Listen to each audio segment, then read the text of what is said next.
എനിക്ക് വയ്യ. കഴിക്കുമോളെ, ഇതെന്താ കഴിക്കാത്തത്? കഴിക്കടാ. എന്താ മോളെ കഴിക്കാത്ത ചിത്തോ? കുറെ നേരമായില്ല കുട്ടി കരയുന്നേ. കഴിക്കുന്നില്ല ഉമ്മച്ചിയെ, ഞാൻ ഇപ്പൊ എന്താ ചെയ്യാ? അല്ല ചിത്തു മോളെ, നിനക്കൊന്നും അറിയില്ലേ? നീ ലോകത്തൊന്നും ഇല്ലേ? അതെ, ആ മൊബൈൽ എടുത്തിട്ട് ആ കാർട്ടൂൺ വെച്ച് കൊടുത്ത് നോക്കിയ കുട്ടിക്ക് അത് നോക്കി അത് മേടിച്ച് മേടിച്ച് വായി തൊള്ള തുറക്കും.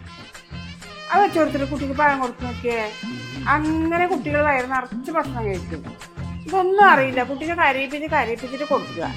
എന്റമ്മ കാത്തുവാ, കാത്തൊക്കെ വെച്ചു കൊടുത്ത കുട്ടിന്റെ കണ്ണ് കേടല്ലേ?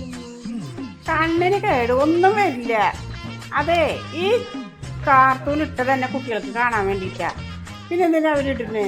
അത് വെച്ചു കൊടുത്തേക്കേ, കുട്ടി വേഗം വായ തുറന്ന് മേടിച്ച് തിന്നു. കണ്ണിനും കേടുവരില്ല, ഒന്നിനും കേടുവരില്ല. ആ, വെച്ചു കൊടുക്കും. അതെ, ഇപ്പൊ കഴിക്കണ കണ്ടില്ലേ? ഇതുപോലെ എന്നും കാണിച്ചു കൊടുത്തിട്ട് കുട്ടിക്ക് പഴം കൂട്ടി കൊടുത്തു. അതെ, ഇതിന് ബുദ്ധി വേണം പെൺകുട്ടികൾക്ക് ഇട്ടാ. ഓ, ഈ ഐഡിയ എന്താ എനിക്ക് നേരത്തെ തോന്നാത്തത്? ആ മാമ കൊടുക്കണോ? അതെന്തത് പുതിയ പഠിപ്പ്? ഫോൺ കാണിച്ചിട്ടൊക്കെയാണ് ഈ ഫോൺ കുട്ടികൾക്ക് ഫോൺ കൊടുക്കുക. ഞങ്ങളുടെ കുട്ടിക്കാലത്തൊക്കെ ഫോൺ ഉണ്ടായിട്ടാണ് ഞങ്ങൾക്ക് വലുതായത്. ഇപ്പോഴത്തെ ഫോൺ കാണിച്ചു കൊടുക്കാൻ പാടില്ല കുട്ടികൾക്ക്, മെമ്മറി നഷ്ടപ്പെടും. ചെറിയ കണ്ണല്ല കുട്ടികളുടെ, അതിങ്ങനെ കൊടുത്തു കഴിഞ്ഞാൽ അതിൻ്റെ മെമ്മറി നഷ്ടം. എത്ര മൊബൈലിൽ വാട്സപ്പിലൊക്കെ ഈ പറയണത് കേൾക്കുന്നുണ്ട്, എത്ര പ്രാവശ്യം പറയണത്. ഇത് കുട്ടികൾക്ക് ഫോൺ കയ്യിൽ കൊടുക്കാനേ പാടില്ല, അത് പിന്നെ അഡിക്റ്റ് ആവും.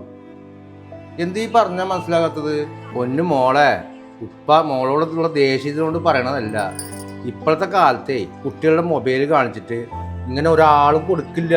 ഇപ്പോൾ മറ്റേ കുട്ടികളുടെ ഡോക്ടർമാരൊക്കെ കൊണ്ടുപോയിട്ട് കാണിച്ചു കഴിഞ്ഞാൽ അവരെന്താ പറയുക?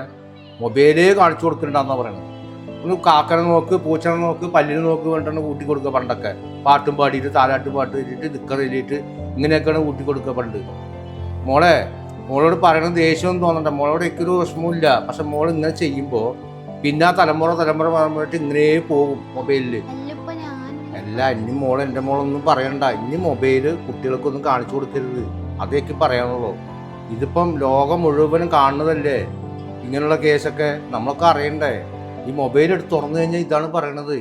അതുകൊണ്ട് മോൾക്കൊന്നും ഉപദേശം അന്നൊന്നും മാത്രം ഉപ്പാടൊന്നും തോന്നരുതിട്ടാ. പഠിച്ചോനെ, ഉപ്പ പറഞ്ഞത് ശരിയാണല്ലോ. എൻ്റെ മക്കളുടെ ജീവിതം ഞാൻ തന്നെ ഇല്ലാണ്ടാക്കുന്നത്.